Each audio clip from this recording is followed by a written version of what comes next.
بسم اللہ الرحمن الرحیم۔ مسجد الرایا، رایا کے عربی لغت میں معنی جھنڈے کے ہیں۔ یہی وہ جگہ ہے جہاں حضور صلی اللہ علیہ وسلم نے فتح مکہ کے دن اپنا جھنڈا نصب فرمایا تھا، اور یہ مسجد جنت المعلیٰ کے راستہ میں آتی ہے۔ مسجد عائشہ رضی اللہ عنہا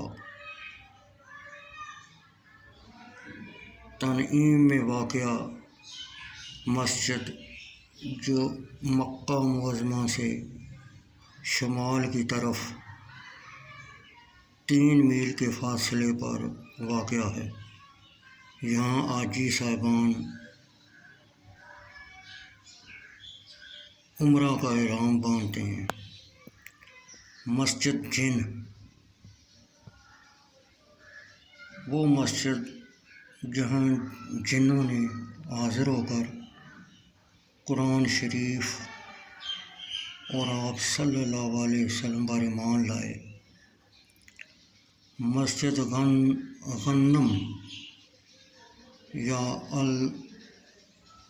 الجابتہ وادی محسب کے پاس محلہ معاہدہ میں واقع ہے۔ مسجد ذی طوٰ تنعیم کی راستہ میں واقع ہے، جہاں حضور صلی اللہ علیہ وسلم نے حالت احرام میں قیام فرمایا تھا۔ مسجد خیف منی کی سب سے بڑی مسجد، جہاں 70 انبیاء علیہ السلام مدفون ہیں۔ مسجد نمرہ، یہ مسجد میدان عرفات کے کنارے پر واقع ہے، اور اس مسجد کو مسجد ابراہیم علیہ السلام بھی کہا جاتا ہے۔ مسجد مشعر الحرام جبل قضاء مزدلفہ کے پاس ہے۔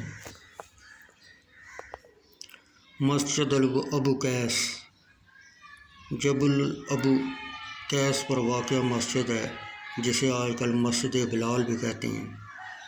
اسی مسجد میں معجزۃ الشق القمر ظاہر ہوا تھا۔ مسجد عقبہ منی کے قریب راستے سے بائیں جانب واقع ہے۔ مسجد جہرانہ طائف کے راستہ میں واقع ہے، یہاں سے بھی عمرہ کا احرام باندھا جاتا ہے۔ حضور صلی اللہ علیہ وسلم نے بھی یہاں سے عمرہ کا احرام باندھا تھا اور عمرہ ادا کیا۔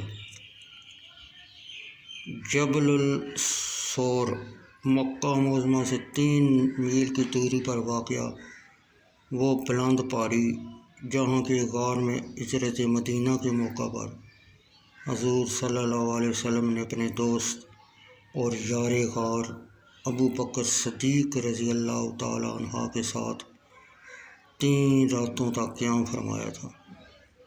یہ غار پہاڑ کی چوٹی پر واقع ہے، اس لیے بڑی ہمت کے ساتھ اس مقام کی زیارت کرنے کی ضرورت ہوتی ہے۔